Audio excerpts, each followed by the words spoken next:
어머님, 이거 직무유기예요. 그 말이 떨어지자마자 윤정자 씨는 손에 들고 있던 젖병을 놓칠 뻔했습니다. 뭐라고? 저희는 어머님 믿고 맡겼잖아요. 돈을 안 드리는 것도 아니고요. 정자 씨는 잠시 멈춰섰습니다. 그리고 뒤이어 날아온 말. 다른 도우미분들은 이렇게 대충 안 해요. 여보, 그만 좀 해. 아니, 당신은 가만히 있어봐. 며느리의 표정은 단단하게 굳어 있었습니다. 한 달에 140만 원이면 이 정도는 제대로 해주셔야죠. 그 순간 정자 씨의 마음 어딘가가 조용히 무너져 내렸습니다. 이야기 시작 전에 아래에 구독과 좋아요를 꾹 눌러주시면 재미있는 사연을 먼저 만나볼 수 있습니다. 어디에서 시청 중이신지 적어주시면 반갑게 인사하겠습니다. 오늘 이야기의 주인공은 61세 윤정자 씨입니다. 그리고 그녀의 아들, 며느리, 그리고 한 명뿐인 손주에 관한 이야기이기도 하지요. 윤정자 씨는 젊어서 오랫동안 평범한 주부로 살았습니다.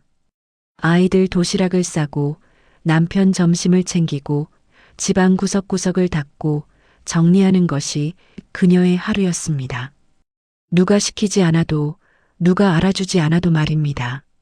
아이 둘을 키우며 보냈던 30년은 누가 보면 그저 가정주부 인생이라고 말할 수도 있겠습니다.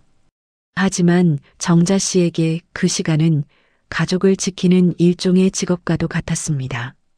급여가 없었을 뿐 하루 24시간 상시 대기해야 하는 일자리였지요. 그러던 어느 날 남편이 회사에서 예기치 못한 사고로 일을 쉬게 되었습니다. 치료비와 생활비가 동시에 늘어났고 집안 사정은 빠르게 빠듯해졌습니다. 그때 정자 씨가 선택한 일이 바로 요즘 말로 하는 가사관리 가사도우미 일이었습니다. 처음에는 솔직히 마음이 무거웠습니다. 남의 집 치우는 일이라는 말이 머릿속에서 떠나지 않았기 때문입니다. 주변에서 대놓고 무시하는 사람은 없었지만 어딘가 어색하게 피하는 눈빛도 느껴졌습니다. 그래도 내가 할 줄 아는 일이 이거니까. 집 치우고 정리하는 건 누구보다 자신 있지 않나? 스스로를 다독이며 시작한 일이었지만 막상 해보니 정자 씨와 너무 잘 맞았습니다. 그녀는 원래 꼼꼼한 성격이었고 남이 보지 못하는 구석까지 눈에 잘 들어왔습니다. 먼지 한 톨, 얼룩 하나도 그냥 지나치지 못하는 성격 탓에 고객들은 금방 알아봤습니다. 어머님, 지난번에 정리해 주신 거 너무 좋았어요. 다음 달에도 일정 부탁드려도 될까요? 여긴 언제 정리하셨어요? 전에 다른 분이 오셨을 땐 이런 데는 손도 안 대고 가셨거든요. 나이가 들어 시작한 일이었지만 예상과 달리 그녀의 몸값은 점점 올라갔습니다. 입소문이 나면서 소개해달라는 전화도 자주 오기 시작했지요. 일을 마치고 집으로 돌아오는 길, 정자 씨는 종종 이렇게 생각했습니다. 내가 살아오며 쌓은 세월이 헛되지 않았구나.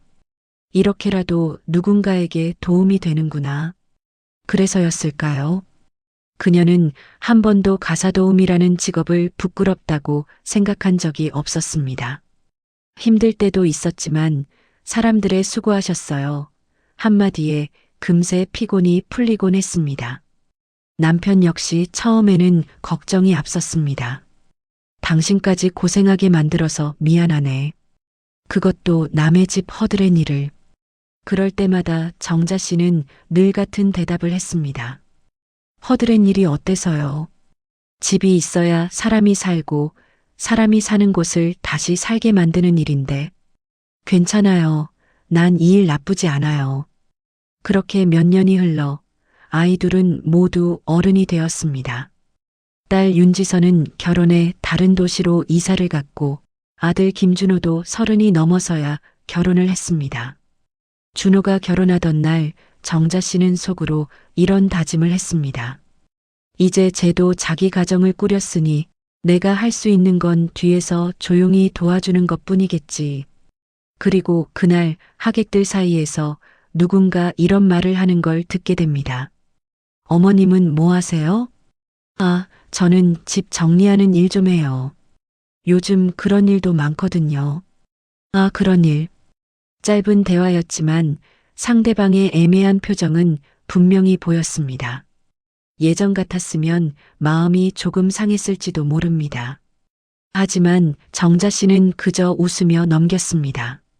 그래, 모르는 사람은 그렇게 볼 수도 있지. 그래도 난 내일이 싫지 않으니까. 그녀는 자신의 직업 때문에 가족에게 무시를 당할 거라고는 상상조차 하지 못했습니다.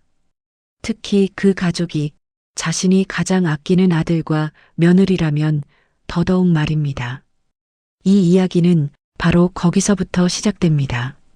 한 사람의 직업을, 그리고 한 사람의 인생을 너무 가볍게 본 어떤 말 한마디에서요. 아들 김준호와 며느리 서민지는 결혼 후 회사 근처의 작은 아파트에서 신혼을 시작했습니다. 두 사람 모두 직장을 다니는 맞벌이 부부였고 처음 몇 년은 서로 일에 치이며 살았습니다. 그러다 첫 아이가 찾아왔습니다. 손주 희훈이었습니다. 출산 소식을 들었을 때 정자 씨는 자다가도 벌떡 일어날 정도로 설렜습니다. 나도 이제 할머니가 되는구나. 가슴 한쪽이 따뜻해지는 느낌이었습니다. 아이를 낳고 얼마 지나지 않아 준호에게서 전화가 왔습니다. 엄마, 요즘 바쁘지 않아요? 정자는 웃으며 대답했습니다. 일이야 언제든 조정할 수 있지. 왜? 그 말이 끝나기가 무섭게 수화기 너머로 조심스러운 목소리가 이어졌습니다. 민지가 좀 힘들어해. 애기도 밤에 자주 깨고 낮에도 계속 안아줘야 해서. 며느리 서민지는 원래 밝고 당찬 성격이었습니다. 회사에서도 능력을 인정받았고 결혼 전에는 야근도 마다하지 않는 사람이었지요. 하지만 막상 아이를 낳고 육아를 시작하니 상황은 생각처럼 쉽지 않았습니다. 퇴근 후에 잠깐 들른 날 정자 씨는 며느리의 얼굴에서 그 힘듦이 고스란히 묻어나는 걸 보았습니다. 부은 눈, 색이 바랜 입술, 풀린 어깨. 어머님 오셔서 애 좀 봐주시니까 숨이 좀 트여요. 민지는 진심 섞인 목소리로 그렇게 말했습니다. 처음 몇 달 동안 정자 씨는 일이 없는 날이면 틈틈이 아들 집에 들렀습니다. 손주를 안고 재워주고 젖병을 씻고 어질러진 거실을 다시 원래 자리로 돌려놓고 누가 시키지 않아도 몸이 먼저 움직였습니다. 엄마, 너무 자주 오시는 거 아니에요? 엄마도 일 있잖아요.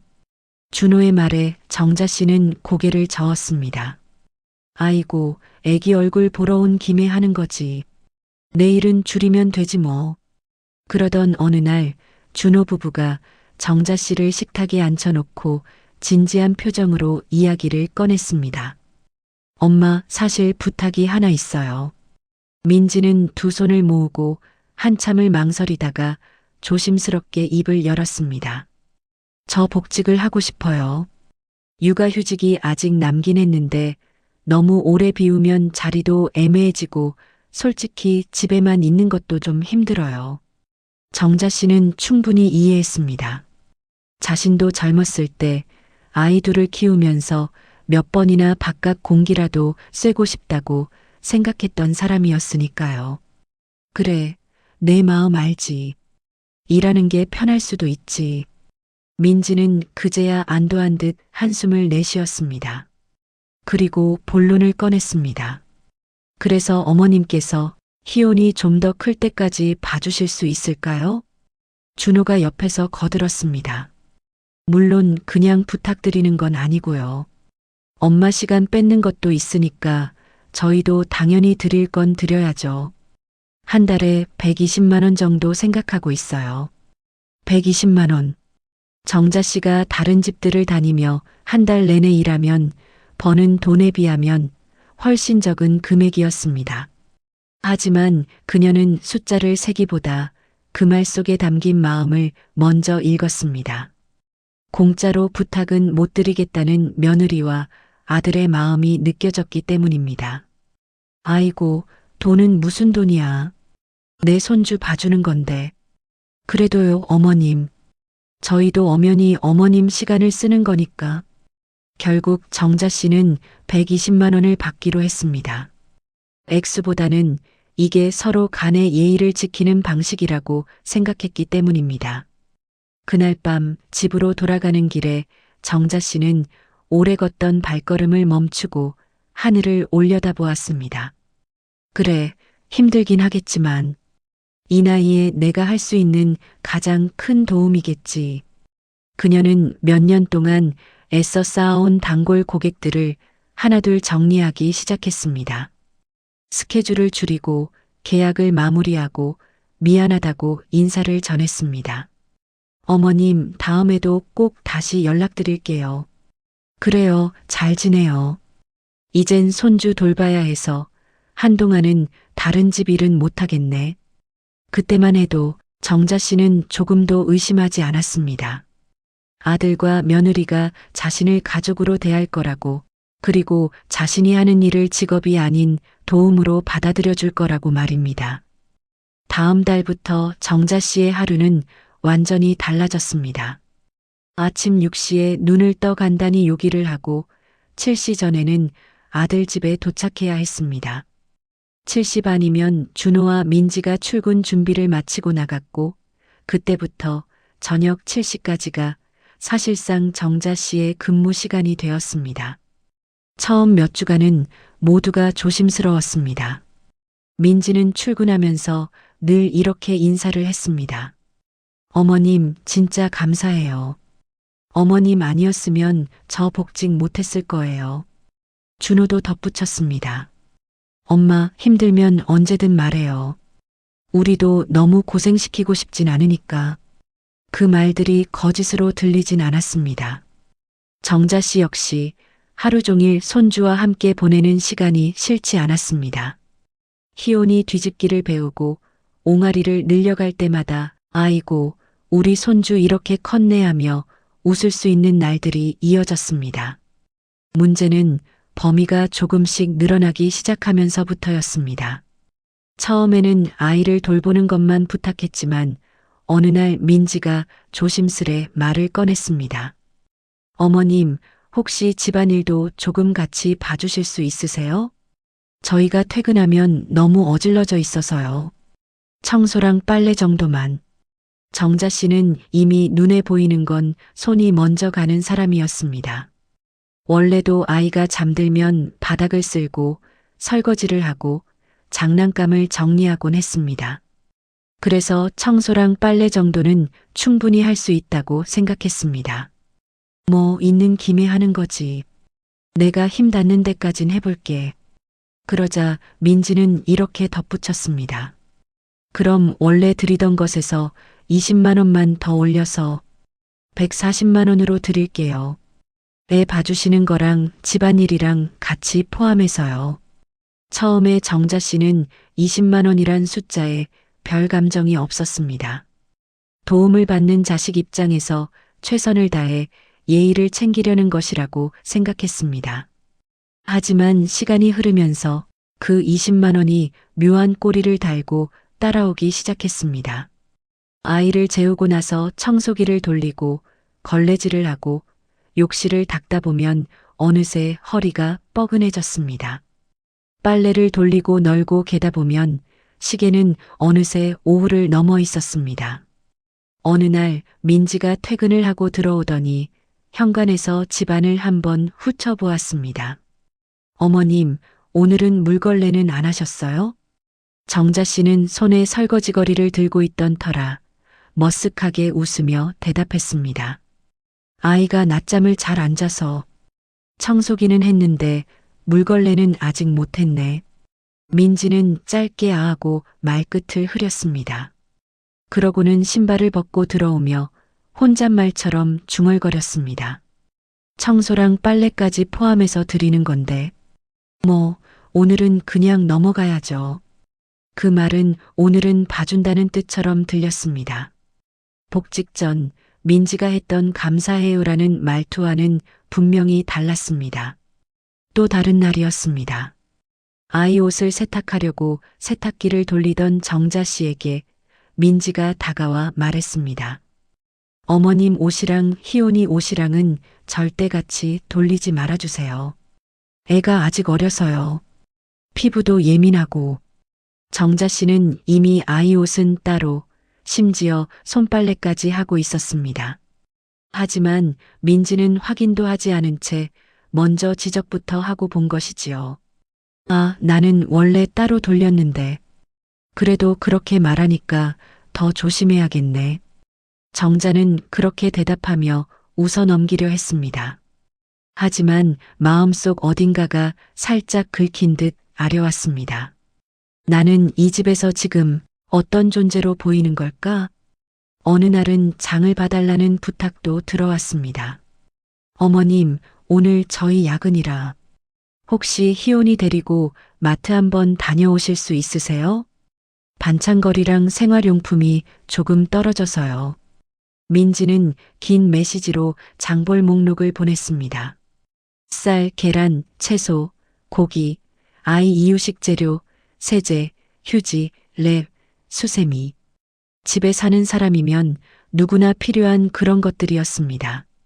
정자 씨는 유모차를 끌고 천천히 마트로 향했습니다. 희온이 잠들면 그 틈에 계산을 하고 울면 달래가며 장을 담았습니다. 계산대 위에 물건이 가득 쌓이는 걸 보며 이렇게 생각했습니다. 그래, 이 정도면 한동안은 장 안 봐도 되겠지. 애 키우면서 장 보는 것도 일이니 내가 대신하면 좀 낫겠지. 그날 저녁 민지는 집에 들어오자마자 식탁 위에 올려진 영수증부터 집어들었습니다. 그리고 항목 하나하나를 꼼꼼히 살펴보며 말했습니다. 어머님 장 보실 때 혹시 어머님 쓰실 것도 같이 사셨어요? 정자 씨는 잠시 멈칫했습니다. 세제가 떨어졌길래 같이 사고 이거 일회용 걸레도 없어서 사놓은 거야. 여기 사는 사람들은 너희잖아. 그래서 같이 쓴다고 생각하고. 민지는 고개를 끄덕이며 다소 차분하지만 딱딱한 목소리로 말했습니다. 아, 네. 다음부턴 그런 건 미리 말씀해 주세요. 가계부 쓸 때 헷갈리니까요. 오늘 건 저희 카드로 긁었으니까 어머님 쓰실 것 같으면 나중에 따로 정산해요. 정자 씨는 그 말에 더 이상 아무 말도 하지 못했습니다. 장도 봐주고 아이도 봐줬지만 지금 이 순간 민지가 보는 것은 돈 계산뿐이라는 걸 깨달았기 때문입니다. 그녀는 천천히 고개를 끄덕였습니다. 그래, 알겠다. 다음부턴 미리 말하지. 그날 밤 집으로 돌아오는 길 정자 씨는 처음으로 스스로에게 이렇게 물었습니다. 나는 이 집에서 정말 가족일까?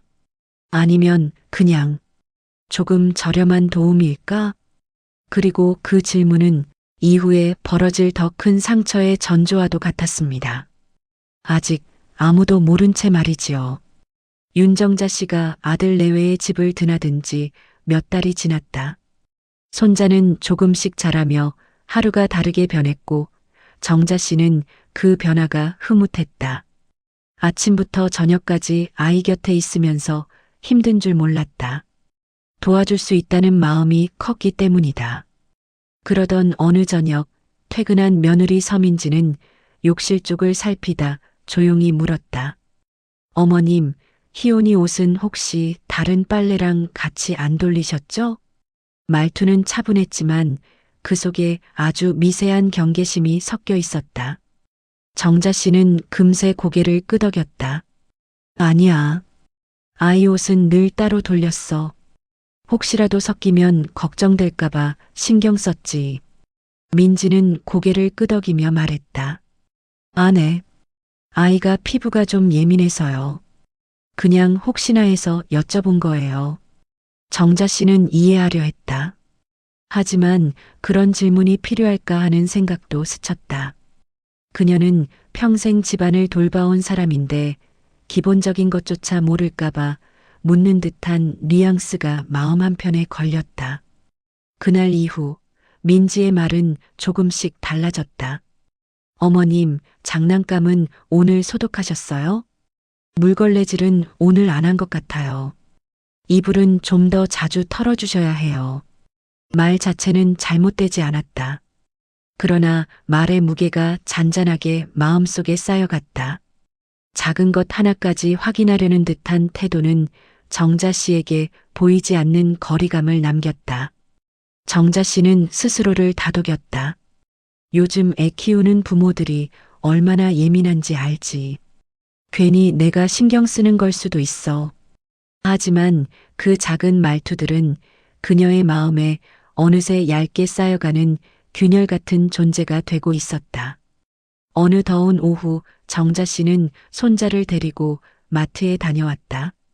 민지가 보낸 목록은 길었지만 아이를 돌보다 보니 부족한 것들도 눈에 띄었다. 집에 돌아오자마자 정자 씨는 물건을 정리하고 아이를 챙기고 떨어진 세제와 물티슈도 하나둘 채워두었다. 잠시 후 퇴근한 민지는 식탁 위에 영수증을 집어들었다. 그리고 조용히 말했다. 어머님, 이거 세제랑 걸레는 어머님 쓰시는 거죠? 정자 씨는 고개를 들었다. 아니야. 집에서 떨어진 줄 알고 산 거야. 아이 옷 빨래하려면 필요한 것 같아서. 민지는 잠시 머뭇하다가 부드럽게 말했다. 아, 네. 근데 이런 건 다음에 미리 말씀해 주세요. 저희랑 어머님 쓰시는 게 다르니까요. 가계부 관리가 헷갈려서요. 정자 씨는 대답 대신 잠시 숨을 골랐다. 말투는 매끄러웠지만 그 안에 아주 미세한 선이 그어져 있었다. 이후 민지는 영수증을 접으며 덧붙였다. 오늘은 제가 먼저 계산했으니까 월급 드릴 때 같이 정산할게요. 정자 씨는 그제야 말했다. 그래. 그러자. 그녀는 젊은 부부가 지출을 꼼꼼히 관리한다는 것을 이해했다. 하지만 마음속에서는 묘한 떨림이 가라앉지 않았다. 정산 내가 도와주러 온 건데 이런 것도 따로 계산해야 하는 건가. 그날 밤 그녀는 잠을 이루지 못했다. 머릿속에서 하나의 단어가 계속 남았다. 정산. 단순한 말이었지만 알게 모르게 그녀의 마음 한쪽을 오래 붙잡았다. 며칠 뒤 저녁 정자 씨는 아이를 유모차에 태워 단지 밖으로 산책을 나갔다. 아이는 바람을 맞으며 잠들었고 정자 씨는 조용한 시간을 즐기고 있었다. 그때였다. 주차장 근처에서 익숙한 목소리가 들렸다. 멀리서도 또렷하게 들리는 서민지의 목소리였다. 통화 중인 듯했다. 진짜 다행이지. 우리 집은 어머님이 봐주시니까. 말 자체는 늘 하던 말과 다르지 않았다. 그러나 곧이어 들린 한 문장이 정자 씨의 걸음을 멈추게 했다. 다른 집은 씻었으면 돈이 많이 드는데 우린 어머님이 하루 종일 봐주시고 집안일도 도와주시니까 140만 원이면 되잖아. 민지는 가볍게 말하고 있었다. 비난도 없고 특별히 날카로운 말도 아니었다. 그저 사실을 이야기하듯 편안하게. 하지만 그 말은 정자 씨 마음속으로 조용히 스며들어 깊은 곳에서 울림을 만들었다. 아, 이 아이들은 내가 이 집에서 무엇을 하는지를 이렇게 생각하고 있었구나. 정자 씨는 유모차 손잡이를 조금 더 꽉 잡았다. 집으로 돌아오는 길은 평소보다 훨씬 조용하고 길게 느껴졌다. 그 후 윤정자 씨는 다시 자신의 일처럼 가사관리 일을 시작했다. 오랜 단골들은 예전처럼 그녀를 반갑게 반겨주었다. 어머님, 지난번처럼 부탁드려요. 정말 손이 빠르시네요. 그들의 말에는 그녀를 한 사람으로 존중하는 마음이 담겨 있었다. 정자 씨는 일 마치고 나오는 길에 문득 생각했다. 피가 섞였다고 해서 항상 따뜻한 건 아니구나. 돈을 주고받는 관계라도 서로 존중한다면 그게 더 편안할 때도 있지. 며칠 후 딸에게서 전화가 왔다. 엄마, 준호가 요즘 많이 힘들대. 엄마한테 사과하고 싶대. 정자 씨는 잠시 말이 없었다가 조용히 말했다. 괜찮다. 시간이 지나면 알아야 할 걸 알게 되겠지. 그녀는 차 한 잔을 앞에 두고 조용히 창밖을 바라보았다. 마음속에는 더 이상 원망도 미련도 없었다. 그저 오랜 삶 속에서 스스로 마음을 세워온 사람만이 가질 수 있는 담담한 단단함이 자리를 잡고 있었다.